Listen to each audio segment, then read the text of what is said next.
It's Tuesday, May 8th, 2012. I'm Alex Jones, and this is a special edition of Infowars Nightly News. Coming up, government-sponsored terror caught red-handed. Tonight, the only eyewitness to Breitbart's death disappears. Following the suspected arsenic poisoning of a forensic technician in the Los Angeles County's coroner's office, the only eyewitness to Andrew Breitbart's death has now vanished. Then, the feds raid a domestic terrorist camp in Florida, and the hate crime suspects appear to have been produced by central casting at the FBI. Plus, the TSA releases video of pat-down confrontation with Congressman Ron Paul's inspiring speech from the Texas state capitol. An investigative reporter, Wayne Madsen, weighs in on the latest mutant seafood now being found in the Gulf of Mexico as a result of the BP oil spill. All that and more coming up on the Infowars Nightly News. And now, from the Central Texas Command Center, deep behind enemy lines, Alex Jones.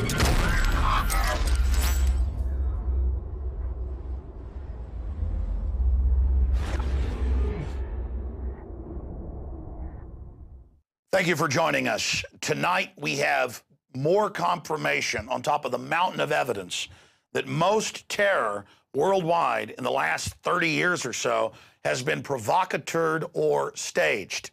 Now, you know the Gulf of Tonkin was staged to get us into Vietnam in '64. That's been declassified. And Operation Ajax, the U.S. and British governments used radical Muslim extremists to overthrow the government of Iran while claiming they were actually fighting those groups. This is done over and over again. You know, Al-Qaeda and the Taliban was created by the CIA, working with the Pakistanis, the Israelis, and Brits. All of this is on record, but we learn it decades later. Back with the 7/7 bombings 6-7 years ago, it came out on Fox News. Look this up. They had FBI agents that went public and reported, I'm about to get to the new news, but I'm going to give you some background here, and reported on the fact that a SWAT, the leader of the 7/7 bombing, was a MI6 asset. And there's our original article with a link to the Fox News video, terror expert, and it goes over the entire report. There's Fox News with FBI agent Loftus breaking it down. It was also in the London Independent. Okay, continuing with this information, ladies and gentlemen. Paul Watson has the news breaking at prisonplanet.com and Infowars.com. This just happened yesterday, and we told you, underwear bomber 2, but instead of just setting up a patsy, they just say, we don't know who he is or where he is, but we found some underwear with a firecracker, so give all your rights up, and Obama's going to save you. Well, now, Al-Qaeda bomber was a CIA informant, prisonplanet.com. But wait, here's the Huffington Post and the Associated Press are reporting Al-Qaeda bomb plot, would-be bomber, was CIA informant. And it just goes on from there. We're told naked body scanners, TSA on the streets. But what happened 2 Christmases ago? The Christmas Day bomber, Muttalib, we had the eyewitnesses on first. Kurt Haskell and his wife saw the U.S. government getting him on the plane without a passport. A month and a half later, questioned in Congress, the Undersecretary of State, Mr. Kennedy, admitted an unnamed U.S. intelligence agency told us to get him a visa and get him on that aircraft without a passport. Boom, that was staged. 7/7, boom, commanded and run by an MI6 operative. On record. The guys that were part of it thought they were part of a drill. They were anti-Muslim extremists, and they were blown up on the trains and those buses, or that bus. And the government was running a drill of the exact targets being attacked at the same time. That's Peter Powers, the head of Visor Consultancy, admitting that on ITN and BBC. Look it up. And it gets worse. 5 years ago, members of SAS assigned to MI6 in Iraq dressed up like Wahhabis killing Shiites to get sectarian warfare going on between the two groups. I could keep giving you examples. These aren't theories. These are facts. So now they just say, hey, we had a threat of a deadly firecracker, give all your rights up, but instead of having some drugged up patsy like Mutalib, you know, drugged, rolling him onto the plane, who actually thinks he's part of Al-Qaeda, they just make up this new guy and say, oh my gosh, it's so sophisticated, it's so deadly, it's so evil. Of course, they were reporting yesterday, U.S. thinks underwear bomber built bomb with Al-Qaeda in Yemen. Oh my gosh. U.S. sends airport security guide to other countries. Yeah, buy the naked body scanners to keep you safe. The new domestic police state arms race. All of this, absolute pure bull. We never see modern cases of where these hyped up terror attacks weren't provocateured or purely, absolutely staged. We know that the so-called hijackers of 9/11 were trained at U.S. military bases. That was even in AP Newsweek. But we're supposed to ignore all that information. They were just people taking part in a drill, just like the 7/7 patsy. So here it is. AP, Al-Qaeda bomb plot, would-be bomber was CIA informant. Associated Press. Oh, but they say it was a double agent. Oh, that's how they spin it. Just like the troops have to grow the opium to fight Al-Qaeda in Afghanistan. And they got to rape children in Abu Ghraib in front of their parents to fight Al-Qaeda. Well, I mean, I'd be for Al-Qaeda above raping children. And, of course, Al-Qaeda's CIA, so that would be raping children anyway, so I wouldn't join that. I mean, this is staged. It's a global corporate empire who needs to act like it's under attack so it can take your liberties and give itself trillions of dollars in tax money a year, just in the U.S. alone, 3 or 4 trillion worldwide, in the name of keeping us safe. You know, the Olympics with missiles around it for Al-Qaeda's Air Force. This is a pipe dream. The globalists think you're so dumb. All their propaganda is designed for people not paying attention. Remember, Al-Qaeda flies its flag over Libya and is exterminating blacks by the tens of thousands right now. Totally racist. Remember, Al-Qaeda is being used to attack Syria. No fan of Assad, but compared to Al-Qaeda, he's a great guy. They're blowing up police stations and being called freedom fighters. It's in the news that Al-Qaeda is the good guy now, and we're supposed to segue to the domestic extremist. That is, people that want liberty. Unbelievable information unfolding in front of us. But wait, a final piece of news in this spectrum of information we're breaking down here that's only the tip of the iceberg. You see, the regular teleprompter news is some bimbo reading off a teleprompter what the globalists wrote in the central CBS broadcast center for all the major networks by private PR firms and the CIA and foreign governments and others. Here, it's full spectrum analysis. And we're even taking mainstream news where they have to admit this stuff and laying it out to connect the dots for you. Here is the London Telegraph today. U.S. secretly releasing Taliban prisoners from Bagram Air Base. Same thing at Camp X-Ray in Gitmo. Same thing in Abu Ghraib in Iraq, not just in Afghanistan. This is what they do. They get people in these re-education camps to find out who can be operatives to go out and pose as synthetic artificial terror. If you want to invade countries, you've got to create the synthetic threat. If you want to take liberties, you've got to create the synthetic threat to take the projection of the bad guy so you can play the part of the good guy, when in truth, the New World Order is controlling both sides of it. You understand that? This is what they're doing. So there it is. America has secretly been releasing high-level Taliban prisoners from a top-security military prison as part of negotiations with insurgents.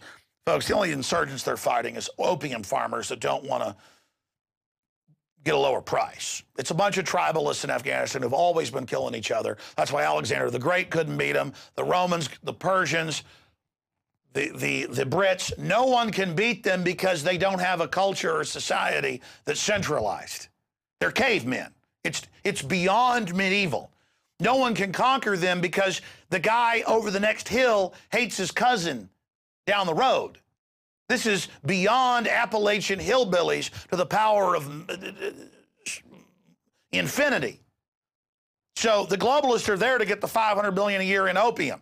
That's all that's happening. Okay, As we told you yesterday, this is staged, had all the earmarks. When they came out and said, oh, can't have bin Laden, he's in the ocean. Oh, who's this guy? We don't know. We found some underwear with a firecracker in them. Now, America, fall to your knees. We have an M80. And the Republic just goes, take my rights, grope my wife and daughters. I'm so afraid of a guy with a turban and with an M80 in his underwear.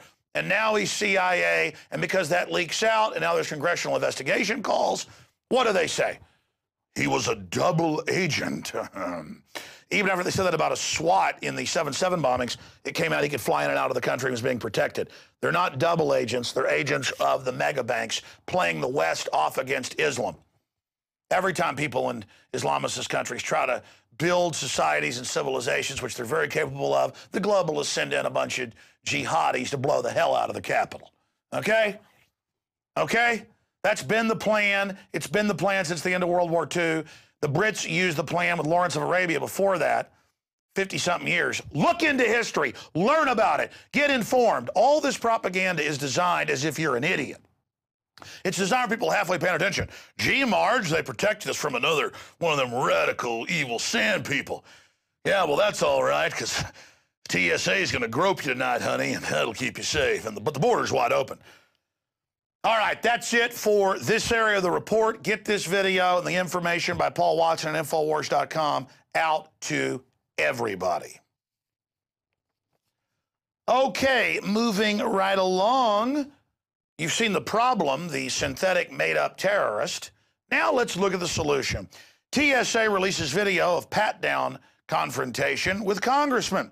Footage shows Texas representative to Congress swatting screener's hand away. He says they single him out, they crush his genitals. Jesse Ventura, Ron Paul have complained about this. People don't like having men grab their genitals. And even if that's your persuasion, you don't like it. I mean, I wouldn't like some woman walking to me and grabbing my genitals in a shopping mall. I get really mad. I mean, that's creepy.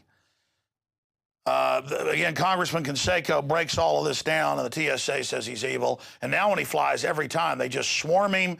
And in the news report that we have linked to the article, they admit now, and they show the surveillance footage. When he walks up, they swarm in, buck up, and they go, look, doesn't matter if you're elected. We rule here. This is our house. Freedom and the republic ends when you enter the center of our web. So get ready, pal. You get ready, punk. All right, let's continue with the TSA. You've seen the problem. Now the reactions. Police state. Diabetic girl, $10,000 insulin pump ruined by radiation from TSA body scanner. Why does the girl have diabetes? Well, she was probably fed sugar-filled formula at birth. Agents then demand pat-down, because they like it, to make sure the fruit juice insulin was not an explosive. All about training you that you're a criminal, that you're a prisoner, that you're evil. It's prisoner induction slave camp training. And finally, in the federal takeover news, because the TSA admits it's now in shopping malls, street corners, your genitals are theirs. I mean, it's just an act of submission. Imagine, the Nazis just wanted your papers. The TSA wants to grope your daughter's breast. They now have rap videos coming out where women have lesbian love together, and it's really sexy and fun. The TSA grabs you. It's fun. It's cool. This is the ultimate in trashiness. And this is being put out by rapper Sean Paul, just totally mindless for the totally dumbed-down, brain-dead population out there. Very disgusting article at Infowars.com. Rap video glorifies TSA groping is sexy pat-down fantasy. The headline I would have is rap video glorifies TSA sexual assault. And look at that supposed perv in the video getting off on the sexy model. And that's actually how they act. The TSA screener I had in Las Vegas was like smacking his lips and literally could not believe the power he was having. Because he couldn't do this in a park. And there's guys that like to do that. He'd go to jail or people might shoot him. But here, hey, you want to get on your plane? Your testicles are mine. Land of the testicle squeeze, home of the coward, huh? I told you, the new American flag, I want our graphics guys to make it, is just, you've seen that weird thing where they have like chrome testicles hanging off cars now? We have that in Texas. I don't know if you've seen it, folks. It's like the weird long cowboy boots, but you just have that in the blue field and just a hand, and then the stripes are just TSA, TSA. Because, I mean, we ought to embrace our new country. Land of the pot-bellied pervert grabbing her wife and children. There you go. whatever their fancy is. They just, oh, they like kids. They drag them out. The kids are crying. Get back, family. Get back. Get back. This is my, what was I told? This is my administrative privilege. What they tell Marcos, the Austin airport, they said, it's time for the pleasure, and pop the glove. You got to mix pleasure with business. Pop. They got the shows out telling you how great it is. There you go. Okay, enough of that brainwashing. Let's move on. You know, they're segueing us from Al-Qaeda, who openly works for the foreign banks, to the domestic extremists. So we'll get a bunch of unsavory idiots with tattoos on their faces who are probably all related to each other. The daughter's the mother there. And they're hiding out in a camp for the end of the world and the war with the Mexicans or whatever. And the feds swoop in and say they had rifles and were training for hand combat. They're terrorists. Away to the FEMA camp with them. I mean, look at that woman. She probably literally can count to 5. I'm sorry. Anyways, continuing here with the news. Don't worry though. It's in Florida, where they admit the leader of the white supremacist group as a federal agent, just like Hal Turner. The group figures prominently as a Homeland Security model for assessing U.S. domestic threats and is described by the ADL. That's Farhad Mossad as a racist skinhead group that is active in several states around the country. The Southern Poverty Law Center's actually led these groups along with the FBI. Maybe they could tell us. Oh, I told you for 10 years, Hal Turner, Sean Hannity's former producer, was a FBI agent. Good old Hal Turner. Of course, people hacked his email, and it was discovered he was a high-level national security asset. So then they burned him and put him in jail because he'd threatened state judges. And it came out, the feds came and defended him in court and said, he is one of our people. Didn't matter. They still sent him to jail for threatening judges. FBI operative Hal Turner says government urged him to make violent statements, and he has the documents to prove it. Hal Turner admits he worked for the FBI. Hal Turner paid by FBI to make racist, threatening comments so they can then connect it to, hey, I don't want the UN taking my land. Well, you hate black people. Hey, I don't want to be under Agenda 21. Oh, you don't like Hispanics. Hey, you know, I don't want government-run health care. What was the MSNBC talking point for years? If you don't like government-run health care written by insurance companies, then you are a racist. This is how they operate. So these guys were so stupid they didn't know that at any white supremacist camp, roughly, this come out in government documents, half the people are informants or agents, and they almost always lead them, just like in the Mexican supremacist groups, the black supremacist groups. But the difference is with the black supremacists there in Florida, it came out last month, in the Trayvon Martin case. Oh, by the way, they're calling for now a big gun restriction with that and an end to concealed carry because of it. The feds are moving to try to block states' funding if they go with that. So, but the point is, turn out the feds had people implanted with the black groups protesting, calling for violence, advocating it to get a race war going, just like NBC edited the tape of Zimmerman saying he didn't like black people or whatever. Shifting gears away from that Fed patsy they flushed down the old New World Order toiletto. Let's move now to Breitbart. If you can't kill somebody or put them in prison, well, you just suicide them, which is the next best thing to killing them, because you really did kill them and the sheeple don't know it. We have the coroner dead, and now we have the top witness to Breitbart's death vanishing. Only a day after Los Angeles coroner released Breitbart's autopsy report, a photographic technician at the coroner's office died suddenly of suspicious causes. And it goes on to report that it looks like that he may have been the first person to actually see him at the scene.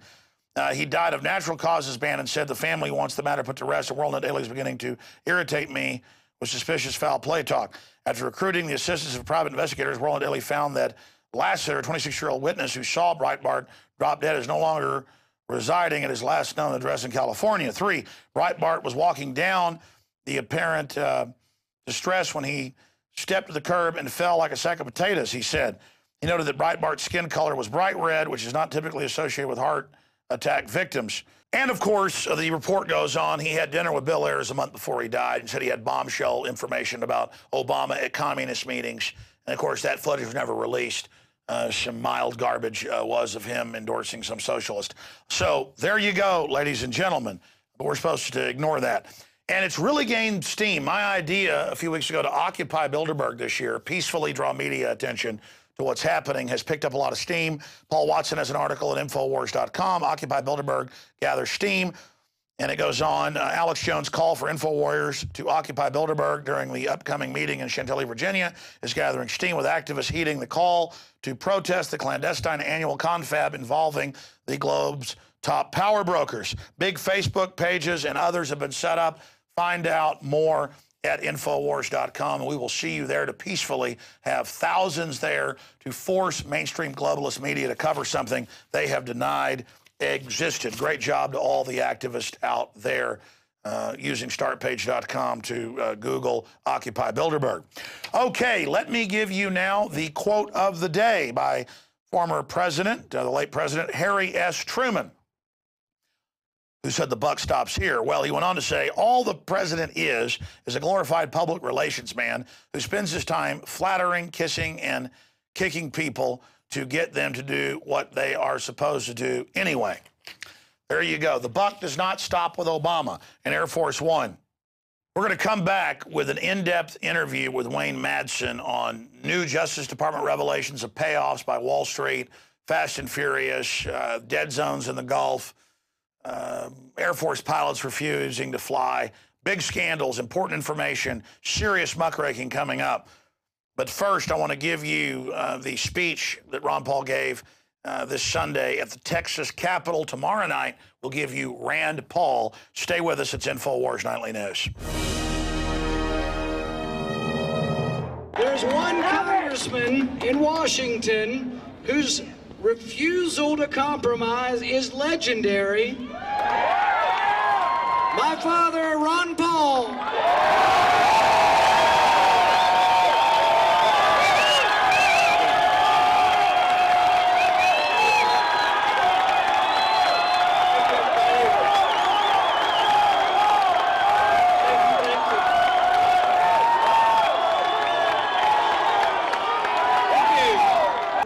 About the Senate race, but you know there's a still ongoing presidential race in this country.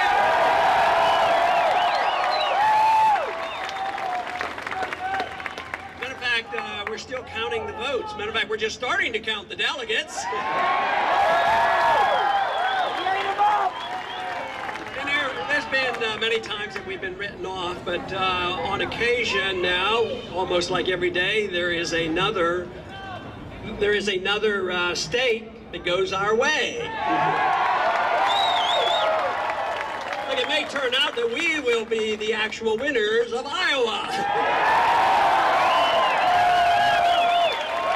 Not only are we winning a lot of these delegates that were written off in the past, but we're winning a lot of other things too, putting people in the right place, becoming chairman of the Republican Party in the various states.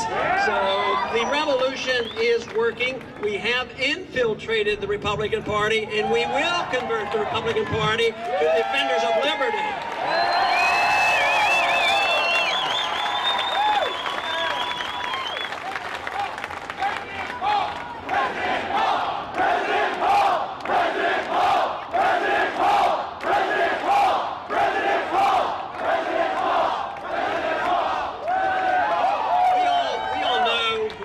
To write the laws in Washington. It's supposed to be the Congress. But what about the overstepping of their rights in the executive branch?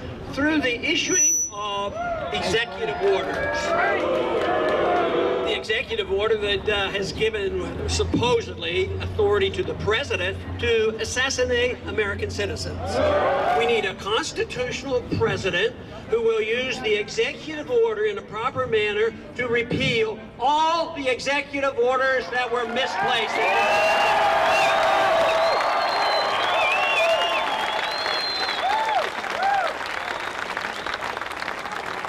There was an executive order written back in 1973. Not too many people have talked about this, and they might not think it's too important. I happen to think it was very important. Unfortunately, or characteristically, maybe it was executed by a Republican president in 1973. And they established the DEA, the Drug Enforcement Agency. Now that is a totally unconstitutional vehicle for enforcing law.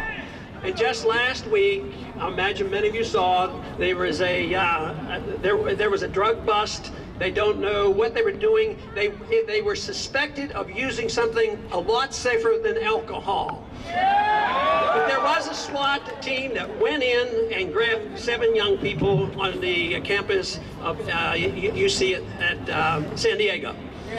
And they threw them all in jail, and then after they sorted out the paperwork, they released 6, and they just forgot about 1 person. And allowed this person to be in prison 5 days, no water, no food, and he was in critical condition, and he was in intensive care for 3 days, and he's going to survive.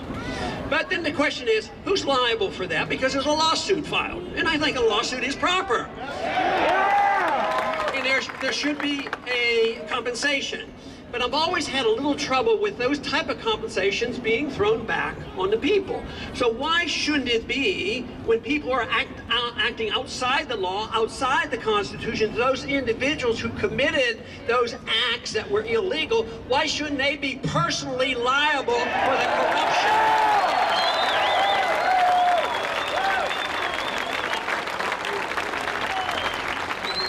A few years ago, when the TSA got even more abusive, I introduced legislation along those lines.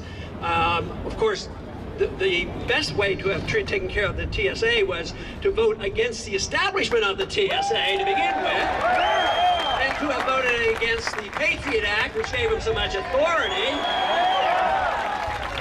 But my suggestion in this legislation was that a TSA agent can do nothing that you can't do. So if you can't grope a stranger and you go to prison, if anybody at the airport gropes a stranger and he pretends he's allowed to because he belongs to the government, he should be personally liable and suffer the consequences.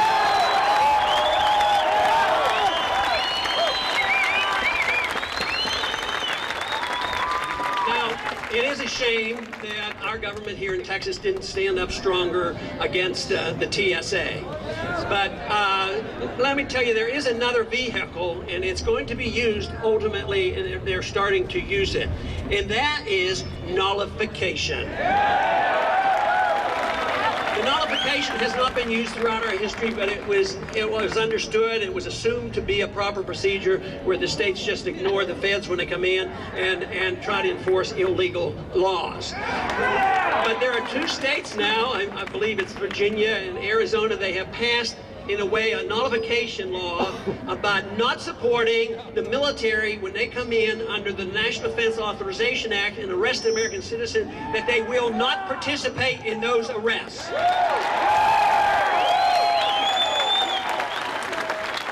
course, there is still this danger of how many federal policemen are carrying guns now. Before the TSA, I had a number, it was close to 100,000, so it must be much bigger now. As far as I'm concerned, under the way the Constitution was written, there was not to be any national police force. There was to be a defense force defending against enemies, but not to have a national police force coming in. But 100,000 plus now who come in to enforce regulations that are technically illegal, that all should be canceled out. We say no more of this. We want to take care of our own business and get the feds out of our lives and out of our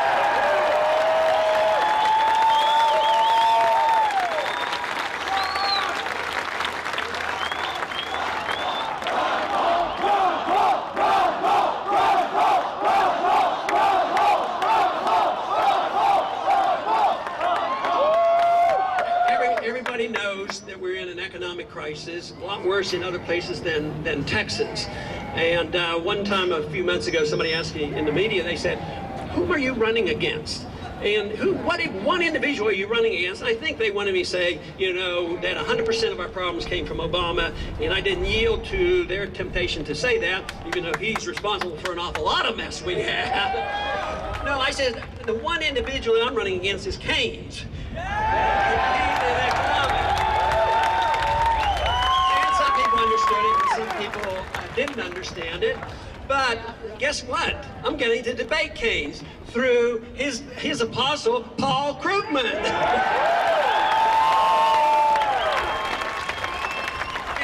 And that is an important subject. A true revolution has to be ideological. Revolutions can be violent and they can overthrow a government and nothing really improved. An ideologically positive revolution is what is necessary. And that's what we have going in this country. It is really very positive. The groundwork has been laid, just as the groundwork was laid before our first revolution, and there was a clear understanding about what freedom was all about, and what sound money was all about, and that's why they wrote a good document, the best probably in the world, although it was obviously flawed because we ended up not living up to that document. But at least there was an intellectual movement before that, as there has been now for several decades. But what I have noticed, since I've been involved in this since the 1970s, what I have noticed in the last 5 years, all of a sudden the revolution has gone mainstream. The people are waking up.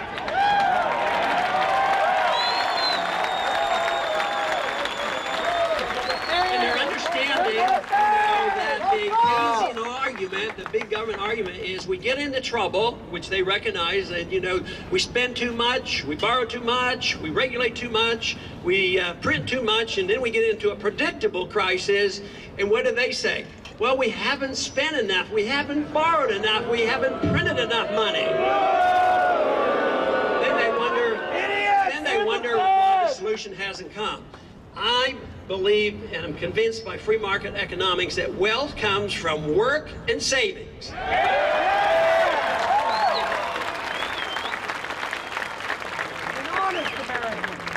Therefore, you don't want the government to spend our resources, whether it's direct taxation or indirect through the dilution value of your money. So my suggestion in our first year will be to cut the budget in real terms by $1 trillion.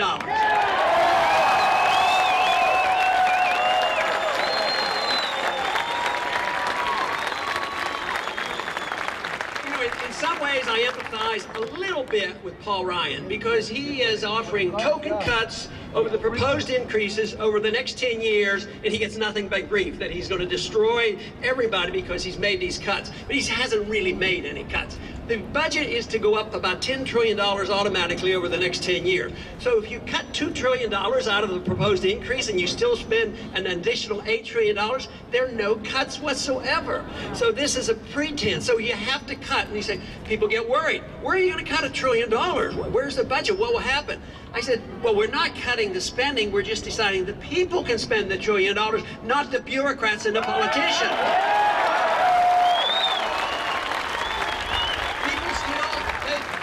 Still worry, and they believe that this will make our economy weaker if the government isn't spending this money.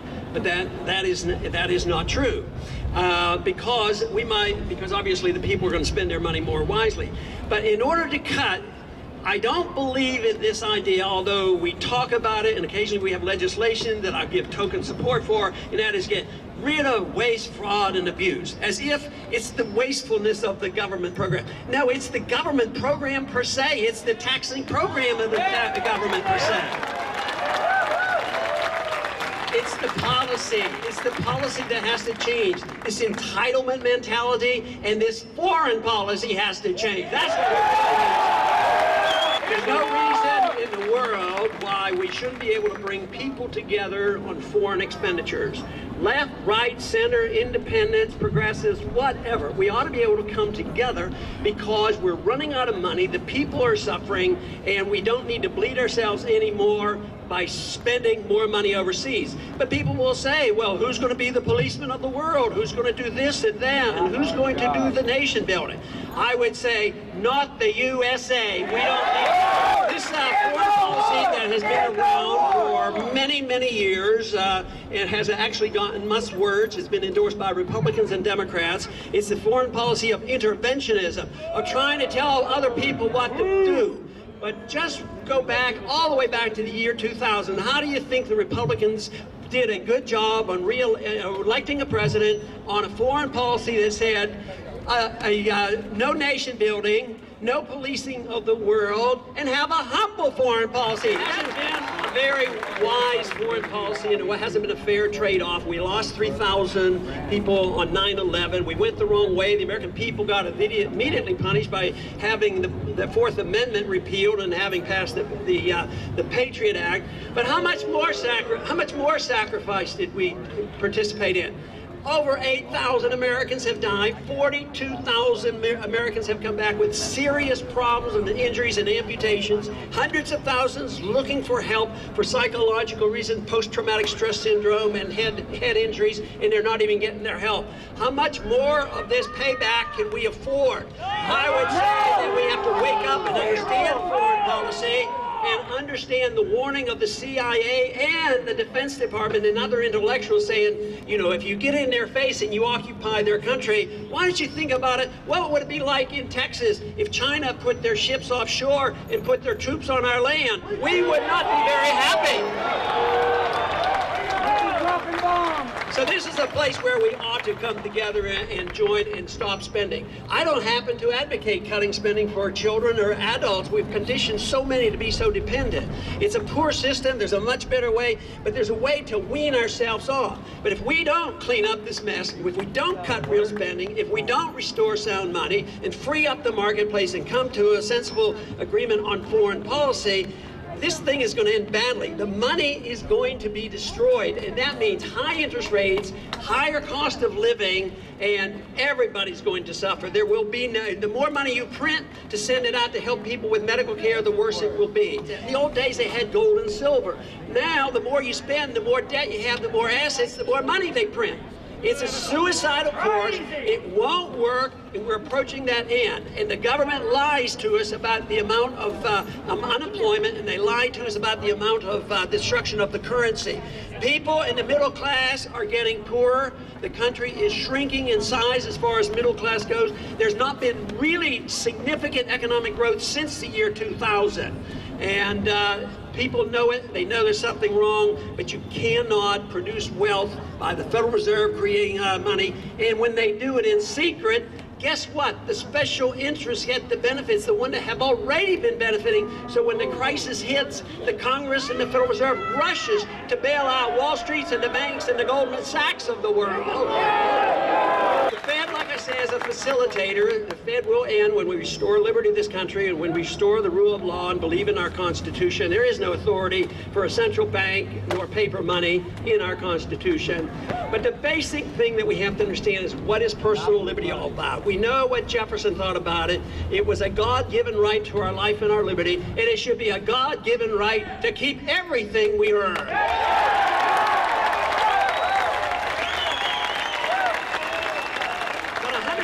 Ago, approximately, freedom was chopped up into two pieces, and because it's divided, it gets whittled away, and that's why we're in this mess.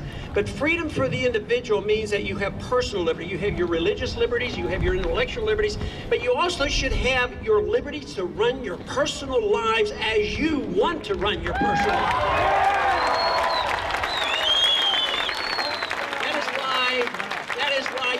Endorse this very, very extreme view, and I saw a sign here today, this extreme view that you ought to have the right to drink raw milk if you want.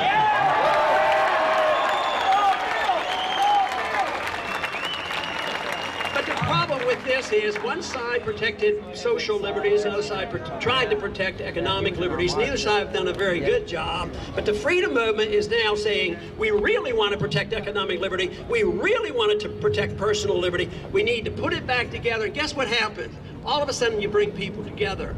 Not because we have the same religious views, not because we want to read the same books, and not because we want to practice our social lifestyles the same. Matter of fact, it's exactly the opposite. We come together because we want to protect our freedom of choice, so we should come together for those reasons.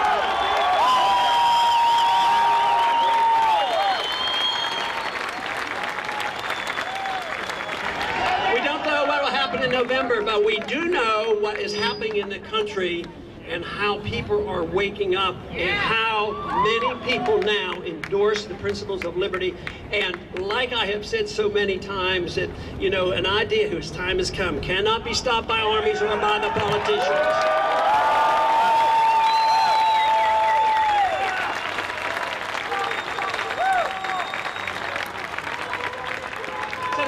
there is every reason to be optimistic about the way things are going, but not to be complacent. To be complacent means that we wouldn't be here, and we wouldn't be concerned, we wouldn't be trying to get Ted in there to help Rand, and all these things. So there's reason to be optimistic, but it's ideology that is important.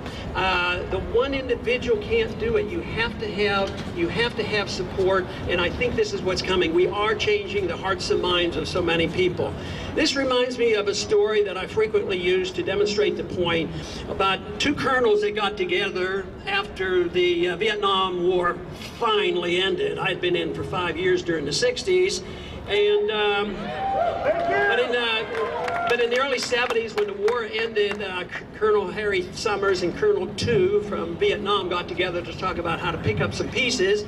But our colonel wanted to get the last word in, so when he met Tu, he says, "You have to remember, Colonel, you never defeated us one time on the battlefield."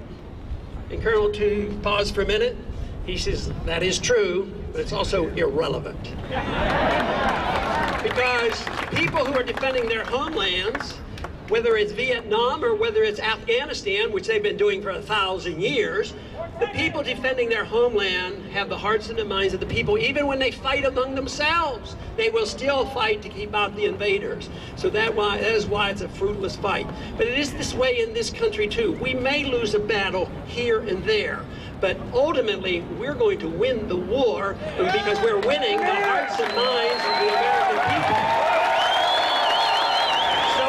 The opposition will accuse us going back, like Paul Krugman said the other day, you want to go back 100 years. And no, the authoritarians want to go back 1,000 years or 2,000 years. The dictators and the pharaohs and the kings have been around for a long, long time. Freedom is a new idea. It was really developed in this country. We have lost our way, but we can find our way again, and that is what is happening. Thank you very much.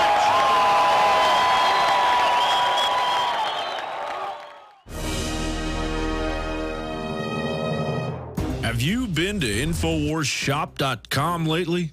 Express your inner patriot with these brand new InfoWars t-shirts. Say it loud with the InfoWars Bullhorn shirt, or educate the sheeple with the Bill of Rights shirt. Grope the public's mind with the TSA shirt. And with this shirt, you can let the dark side know of the Rebel Alliance's power. All available at InfoWarsShop.com.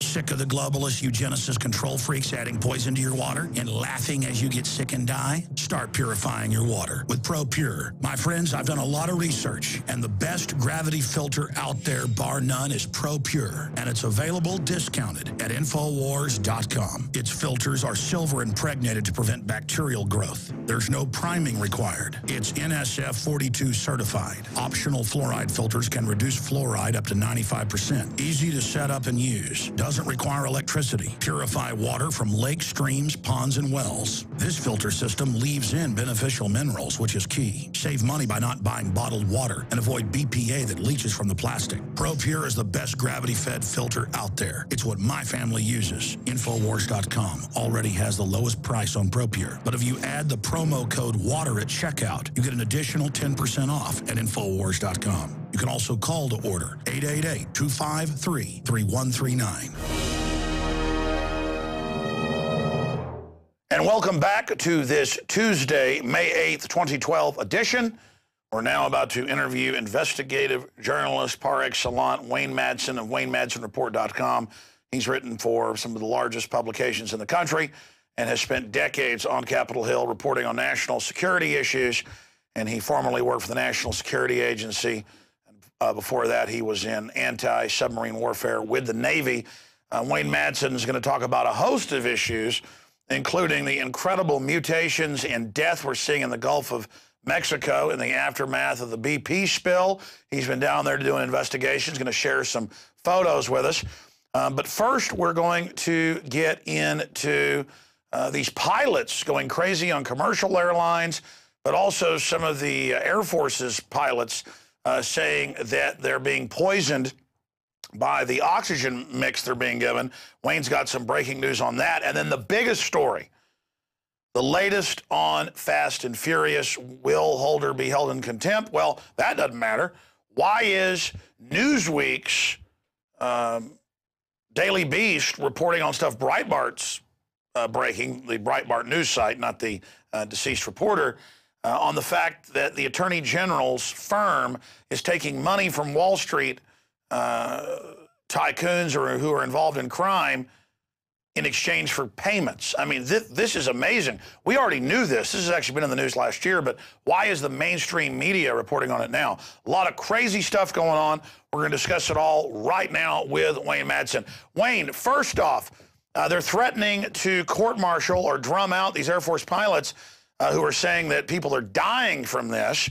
Won't matter soon. All the Air Force will be drone operated under globalist control. But you've been looking into this. Tell us about the general problem, and then what your research shows is the rest of the story. Well, the problem is that for decades, the military, in order to keep their parts in maintenance, you know, that the parts in the aircraft don't need maintenance, and they try to keep these parts around for a longer life cycle. They use an additive in the fuel that's called TPC. It's an organic compound, a phosphate, what's called an organophosphate. Basically, this is the same type of substance that's in STP that people put in their cars and their gas tanks, but in a much lower concentration than what the military uses. Obviously, the military uses the higher concentration because of the type of equipment they're using, the type of jet aircraft, which is much different than what one has in one's automobile. But the problem with TPC is that when heated, it can emit a vapor that has been known to cause dizziness, hypoxia, which is the lack of oxygen to the brain, and even in some cases, psychotic behavior, partial and full paralysis. So we go back and look at all these pilot complaints, both in the military and in the commercial world. And people in the Pentagon say this is probably one of the deepest secrets that the Pentagon has, that this compound, TPC, is known to cause a host of problems with pilots. Now, these two pilots with the Virginia Air National Guard are claiming that there's a problem with the oxygen system in the F-22 Raptor aircraft. Now, Lockheed Martin sold 200 of these at the whopping cost of $79 billion to the American taxpayer. You know, in this case, the Air Force is saying, oh, there's no problem, even though they're saying there may be an unknown problem with the oxygen system. It's not unknown. It is very well known what the problem is. And it's not just aircraft. The same compound is put into the fuel of armored vehicles, tanks, Bradley fighting vehicles, even Humvees. So a lot of the cases of PTSD we see going back to the Desert Storm and more recently with Operation Iraqi Freedom and Enduring Freedom in Afghanistan, there have been mechanics that have been working on returned vehicles from those war theaters that have also gotten sick. And it's from this compound called TPC. There's no replacement. There's no suitable replacement for this. So the Pentagon, as they always do, with their favorite contractors like Lockheed Martin and the Carlyle Group that owns United Defense, that produces some of these armored vehicles, it's total cover-up. They don't even want to say that the situation exists. And even this compound is used in the hydraulic fluid in elevators. So even elevator operators have known to have gotten sick from this particular compound. But when it comes to the Pentagon stepping up and stating that this is a problem, they don't want to do it for obvious reasons. They don't want problems with their contractors, and they don't want pilots to just say, hey, we're not going to fly these aircraft anymore. You could see not just in our Air Force, but Air Forces around the world use this compound. We could see a total stand down by pilots, both military and commercial, around the world if they actually knew what the the effect of this particular compound is. Wayne, I mean, there's all sorts of cases of gases getting out of even commercial airlines and making people sick, or planes sitting on the tarmac for 5, 6, 7, 8 hours, not letting them, off of the aircraft. It's so archaic because I guess it's seen as special to get to fly. And so, the TSA can grab your genitals, and we'll make you sit on the tarmac. Well, I've seen cases of 12 hours or more, sometimes in over 100-degree heat, and you go to jail if you fight in a claustrophobic way to finally get off. Or a pilot flips out and does something crazy. And then I think of the sergeant who killed all the Iraqis, reportedly. They admit he was going to his 4th tour. He'd been in psychiatric care. He begged not to go. Doctors that have looked at it have said the regimen he was under, undoubtedly, he was on serotonin reuptake inhibitors. They report 110,000 active duty troops. More than 10% are on serotonin reuptake inhibitors. And I'm no rocket scientist, but I've interviewed the top doctors and psychologists involved. The insert of those drugs says causes psychotic breaks, causes people to go into, lunatic breakdowns. It's in the hallucinogen class. So my issue is, remember a few years ago, 4 members of Delta Force came home and killed their families on Fort Bragg in one weekend. Well, one of them tried, 3 succeeded. We've got, I saw a report today where they're building special prisons, civilian prisons for veterans. I don't know if you saw that. I mean, this is Twilight Zone. People were dangerous after one tour in World War II. Everybody knows, don't mess with Grandpa. He was in World War II. All it is that they've gone past that comfort zone. They don't care. They don't have impulse control. What about 4, 5, 6 tours? And then they blame these people when they go crazy and kill a bunch of people, and they're on Prozac-type drugs. Separately, the pilots say people are dying, people are crashing, something's wrong, and the attitude is we don't care. 30 years ago, they wouldn't make you do more than one tour. 30 years ago, they wouldn't have the troops use DU, knowing in their own manuals it would end up soft-killing them. What has changed in the power structure? Because we had a reckless power structure 50 years ago. But still, they weren't completely out of their minds. What has changed? I mean, I'm bringing up a lot of different issues, but I think there's a connection to everything I just said. Yeah, I think the biggest difference is that the administration, this one and the past one, but this one's even worse. The Obama administration is going after whistleblowers, people who bring these issues to the forefront. Now, these 2 Virginia Air Guard pilots were on 60 Minutes this past Sunday talking about this. Now they're facing possible loss of their wings and maybe drummed out of the Air Force. But this issue has been known. The British Pilots Association has seen that this TCP has been a problem for its pilots.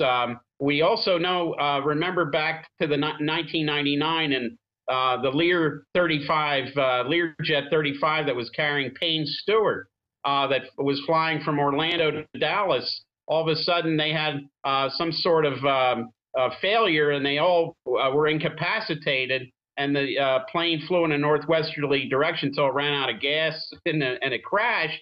It was thought by some experts that they also suffered some form of hypoxia, possibly as a result of using this TCP compound in the fuel. So we've got a lot of documented cases of this.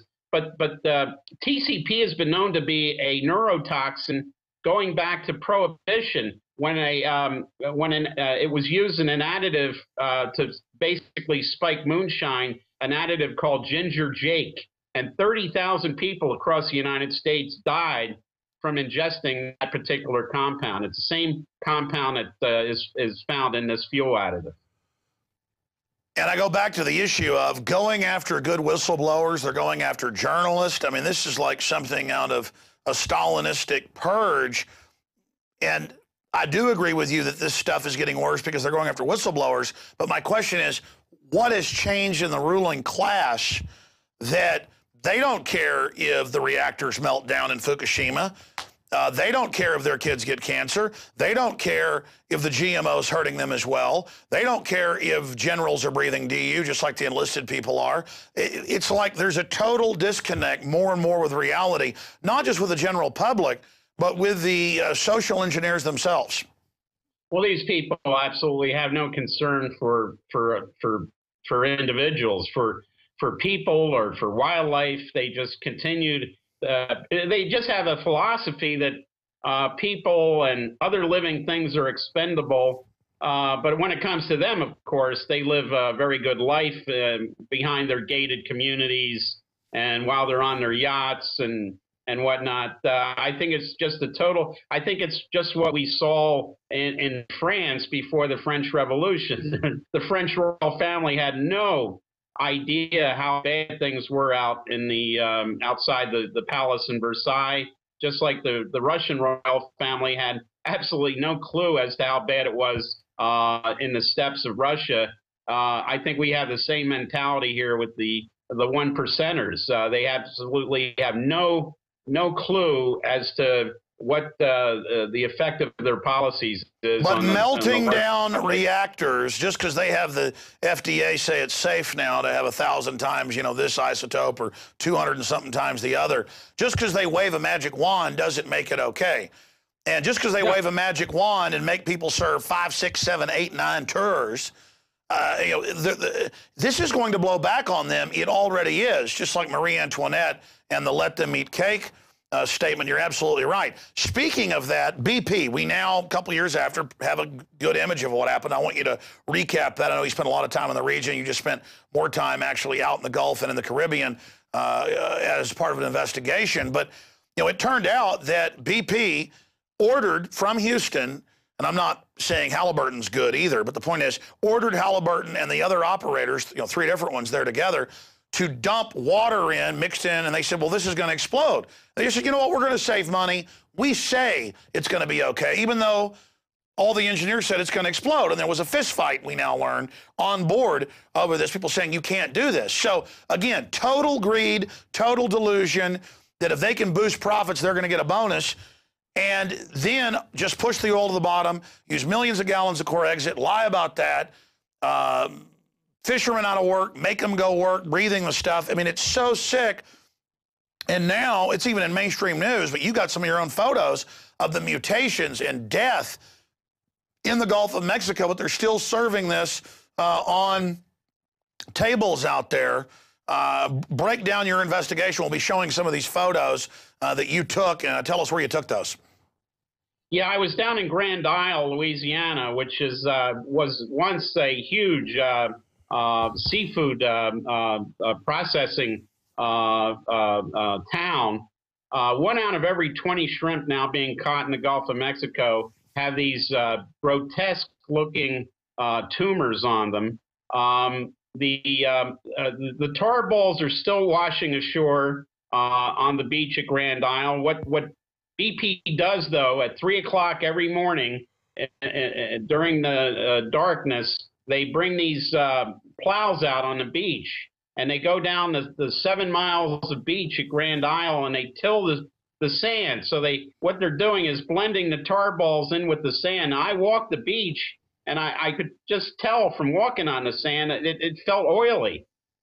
They also pick up all the dead marine mammals and fish and birds that wash ashore. So while I was down there, and while the mainstream media that was down there 2 years ago, they were up here yucking it up at the annual White House Correspondents' Dinner, you didn't see Brian Williams or Anderson Cooper or any of these clowns down in Grand Isle 2 years later. But the situation is now worse because the Corexit and the oil has now affected the food chain. It takes about 2 to 5 years for it to affect the food chain. Now we see the mutations in the shrimp and in the crabs and in the fish. Eyeless shrimp, these shrimp that I took pictures of with these huge tumors, and crabs born without claws, and fish with huge lesions on the side, on their sides. And so basically the seafood industry in Louisiana, which supplied most of the seafood to the rest of the country, is for all purposes dead and dying. BP is now offering settlements, including to one of the biggest seafood companies in Grand Isle, the Blanchard Seafood. They're only offering about $25 million, but this was worth much more. This is a third generation company, third generation of Cajuns, the people who live in that area.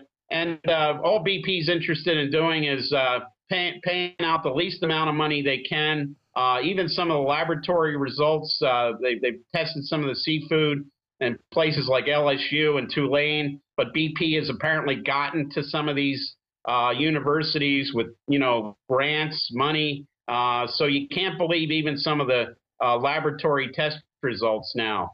They're running ads up here in the North and in the Midwest saying, come on down to the Gulf, Florida, Mississippi, Alabama, Louisiana. The seafood's great. The beaches are fine. That's not the case. 2 years later, after the Deepwater Horizon, the situation is not the same. It's worse because of the food chain now being affected by the correction in the oil. And again, this ties into the scientist openly saying that if reactor 4 goes, which it looks like it may, it's leaning towards that. It's at Fukushima a year plus into this, it'll be 85 times the amount of radiation released from Chernobyl. And people are like, well, what's the big deal? Well, European countries and the UN predict or estimate around 1 million people have died since '86 from cancers and other complications from that.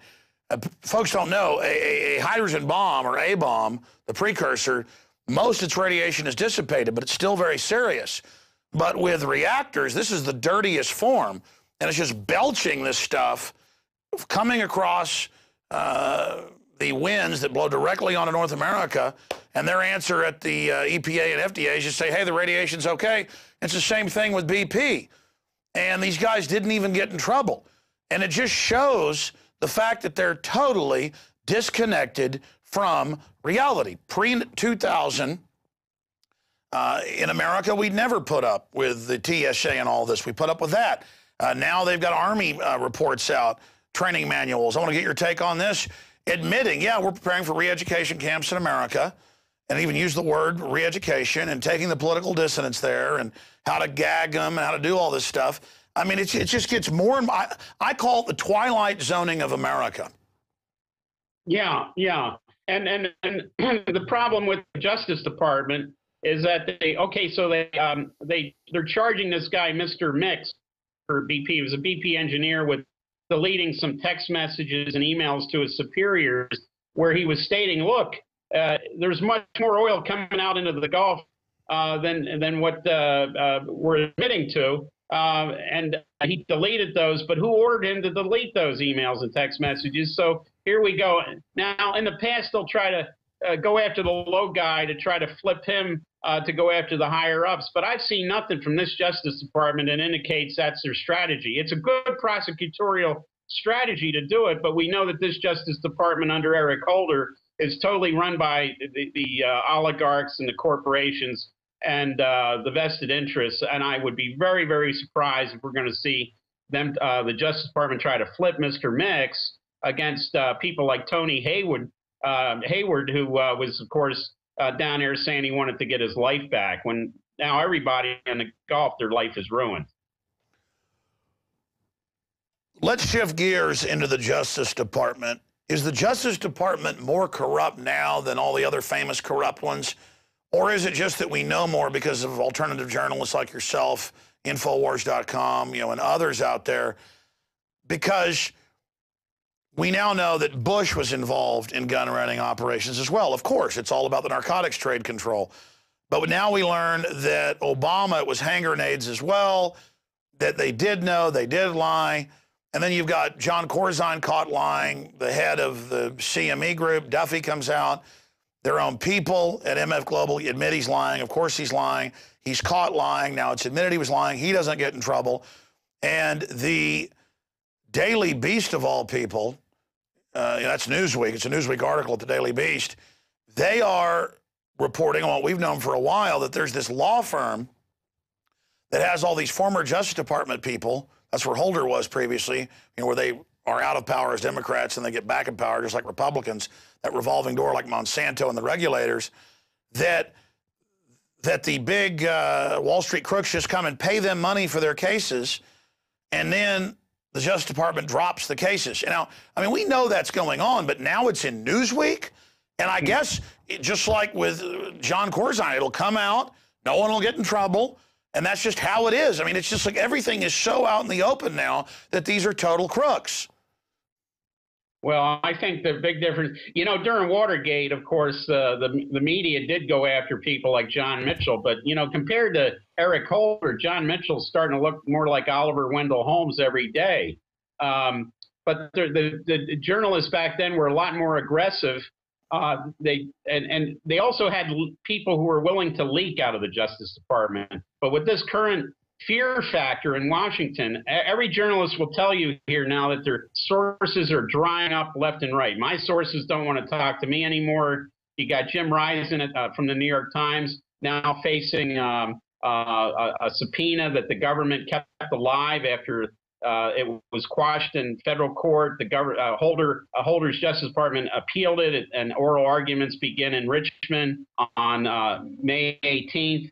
So you've got these efforts by the Justice Department to go after whistleblowers, charge them with violation of everything from the Espionage Act to all kinds of other laws, and active going after journalists, wiretapping them, threatening them with subpoenas before grand juries. That's what's different today. We didn't, maybe Nixon he thought about going after people like the New York Times and others back then, but he never really followed through because the system, as we heard, somewhat worked back then. And you should see the media circle the wagons against Obama doing this. This is unprecedented. But instead, they're like, yeah, get him. I mean, it's fun to be part of the gang against the First Amendment. Let me ask you about this. What do you think about Breitbart's death? Now one of the coroners is dead. The key witness, the only person to see him die, has now disappeared. We know that it was going to be Bill Ayers info he was going to release, not the stuff they later released, tying into the re-education camp stuff. I mean, what's your investigation? I have investigated so many suspicious deaths here in Washington and elsewhere. My default reaction is not to believe anything the authorities or the medical examiners say. I've seen so many where they've covered things up, and they created this situation where people are, I think they're justifiably skeptical every time they see a spate of people, dying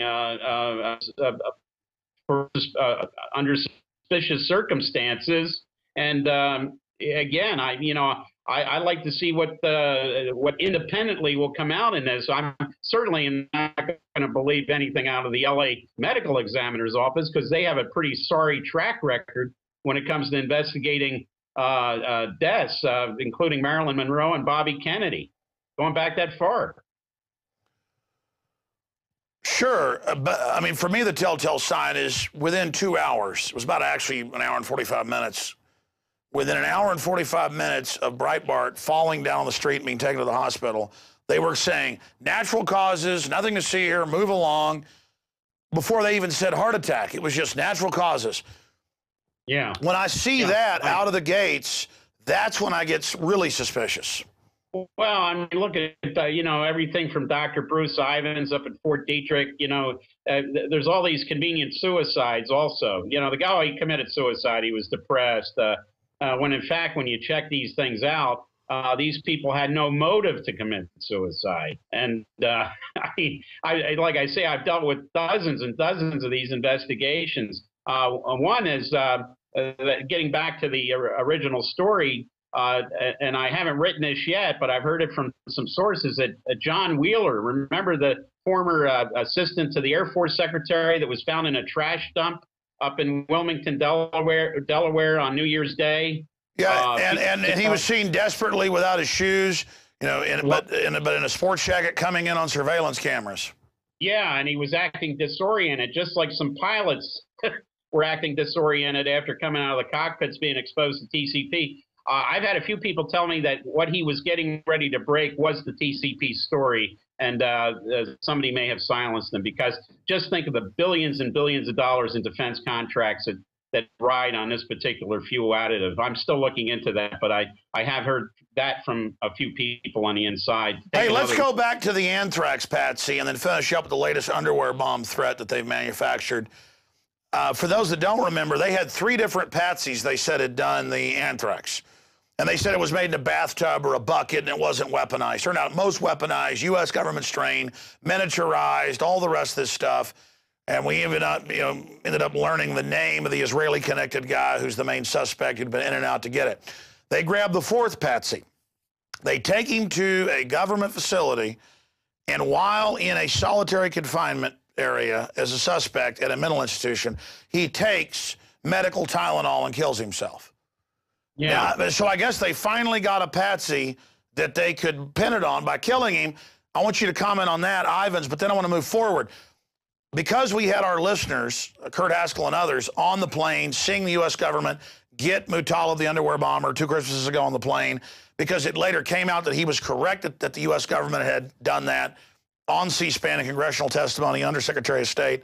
Now they don't even have a patsy. They just say, we found some underwear with a firecracker. We saved you.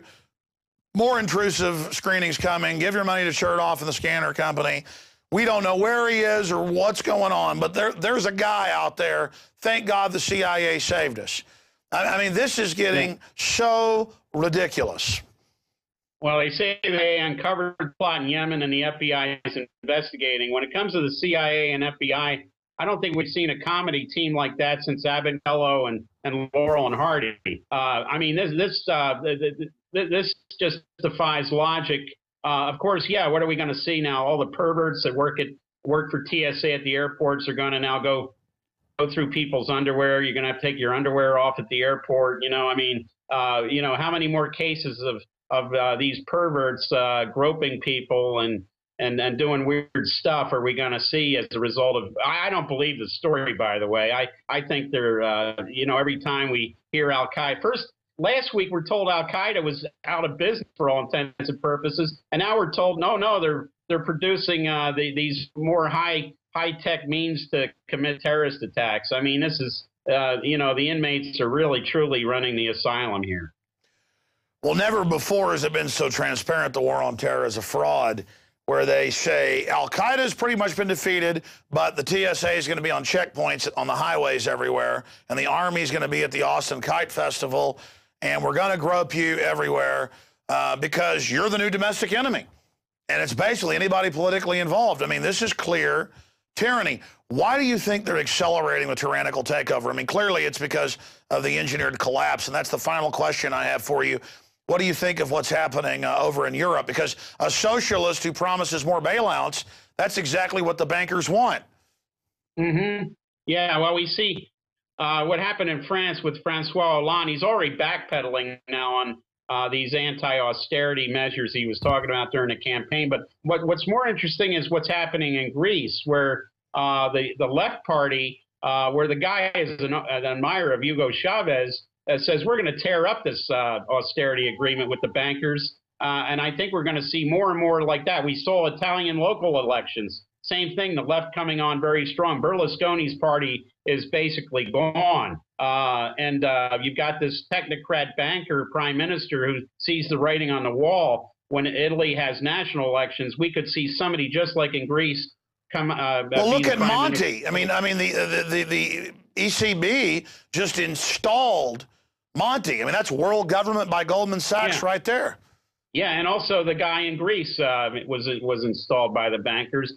I think this is their fear. And when we see the Army coming out with manuals about grabbing troublemakers and putting them in re-education camps and this type of thing, first of all, I think that, the mere fact we didn't see anybody come out and say that's not true, I think they want this fear to be instilled in the American people. But I also think that people are just going to have to start realizing that the government, like when I was in Grand Isle, those Cajuns down there, they've had it with the federal government. There's even talk about seceding from the rest of the country. The people speak a patois of French. And like one person told me that the British threw us out of Acadia in Canada years ago, centuries ago, and brought us here. And we'll be damned if they're going to throw us out of our homeland again. So people are getting justifiably irritated at all these machinations that are going on.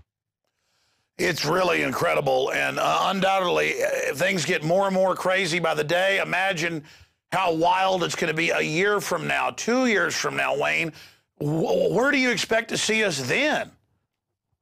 Well, 2 years from now, I'll tell you, I figure, you know, from looking at the political tea leaves here that barring some catastrophe, I think we're going to be seeing another 4 years of Obama. Romney, I mean, it was interesting that Rick Santorum endorsed him in a late night email. Can you imagine? Endorses him in a late night email that obviously not many people read. Ron Paul winning the delegates in Maine and Nevada. You know, I think Romney's got to be the most unpopular Republican candidate in recent history. Well, look at how his own Bain Capital has given double to Obama what they've given to Romney. I mean, I think there's a good chance Romney is just like Bob Dole, an admitted ringer. Yeah. I mean, is this a total Don King boxing match like where we had the two cousins, both Skull and Bones, John Kerry, George W. Bush, 04? Yeah. Yeah, and look, even George Soros said, look, Romney, Obama, they're about the same. So this is what you get from the 1%. Yeah, I think Romney's just in there as a placeholder to give us the illusion we have a choice. Very rarely have we had a choice in recent elections. This is just another illusion being put over on us by the 1%ers out there. Well, almost everybody I talk to, a wide field of experts. You know, I see myself as an expert, but I like to talk to other people and get their perspective. Anybody who's actually done research knows it's good to have that council of people you talk to. But almost everyone I talk to thinks Obama is going to be reelected for a constellation of reasons. I mean, list some of those. I mean, is it just because Romney is a ringer? Is it because he can't fire up the conservative base because he is basically a Republican version of banker man Obama? Or is it election fraud? I mean, what is it? Well, I think a lot of it has to do with the fact that it's the power of the incumbency. It's really hard to knock off an incumbent president. I think it was Lyndon Johnson once said that every time Air Force One touched down in a certain airport, that was worth 250,000 votes. So the power of the incumbency is something you can never underestimate. And the economy is terrible right now, and we see a lot of problems. But I think people will probably stick with Obama because now he's starting to sound like the Obama from 08, not the corporate-run Obama. So people are going to be suckered in on this guy once again. And look at the alternative, Mr. Bain Capital, that shut down factories and moved jobs out of the country. So either way, the globalists win unless we just take back our local governments, and that's starting to happen. Wayne Madsen, WayneMadsenReport.com. Thank you for spending time with us. Good to be with you, Alex. Thank you. There goes Wayne Madsen. Again, WayneMadsenReport.com. Our sites are Infowars.com and, of course, PrisonPlanet.tv and Infowars.net, as well as PrisonPlanet.com. And we put a lot of time and energy into bringing you this information. We couldn't do any of this without you. We have a lot of enemies who fight behind the scenes to try to derail us and stop us, but thanks to your support and your prayers, we're able to continue. And we've got a lot of great entries for the Infowars Nightly News Reporter Contest to go through. Still more of those being published each day. Hundreds more to post. We're over 600, 700 good entries. And we're going to be playing some of those on the air in the next month or so. I'll try to pick a winner for both of those slots, one male reporter, one female reporter. And you can also, if you're watching this out on the web and like the information you're seeing or just support the First Amendment and appreciate the courage of my guest and crew, then think about subscribing. 15 cents a day, $5.95 a month. Get a yearly membership and get a big discount on that. Or do the 15-day free trial that we have running in perpetuity right now at PrisonPlanet.tv. You can also get there by going to InfoWarsNews.com. And the next few weeks, I'm going to be announcing the new social network that is now up and running online, but I won't tell you the URL of it. You can simply go to Infowars.com, sign up for the free newsletter, the Infowars Insider, there on the right-hand side, and we'll send you an email out to where you can go beta test it. I don't want to announce it to the full audience while we're still beta testing and things and tweaking the servers, but a great way to get people organized locally to take action against tyranny. Great job to the crew. Great job to all the researchers out there that help us with information and to all the other alternative media challenging the corporate prostitute media. Until tomorrow night, I'm Alex Jones signing off from the front lines of the InfoWar.